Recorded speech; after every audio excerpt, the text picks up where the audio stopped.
Merhaba arkadaşlar. Bugün sizlere çok güzel bir salata yapacağım. Avokado salatası.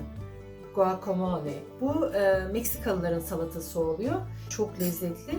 Ben önceden kestim. Şimdi kaşıkla içini çıkartıp şöyle. Kaşıkla çok kolay bir şekilde çıkıyor.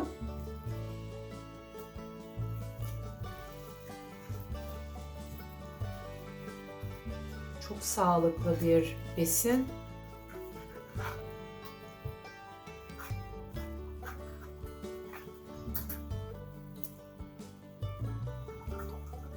Evet, ben içini çıkardım. Şimdi çatalımla eziyorum. Daha kolay oluyor ezilmesi böyle bu şekilde. Şöyle. Çok lezzetli bir salata.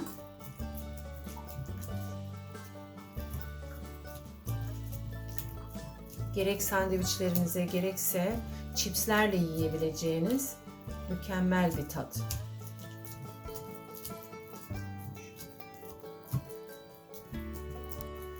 Evet, avokadolarımı güzelce ezdim.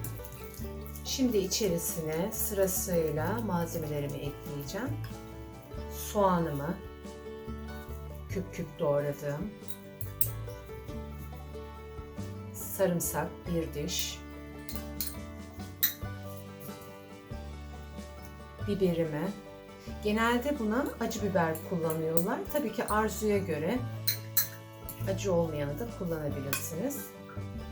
Domatesimi. Maydanozumu.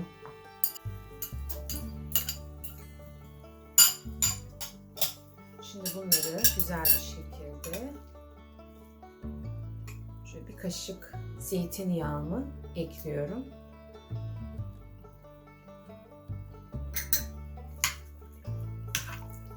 Şöyle.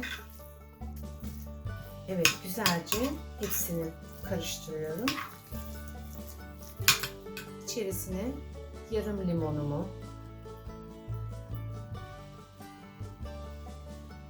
bir kaşık tuzumu,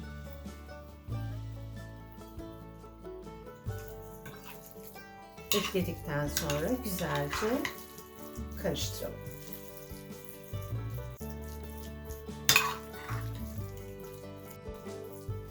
Evet, salatam hazır. Şimdi servisimi hazırlayacağım. Güzel bir lezzet.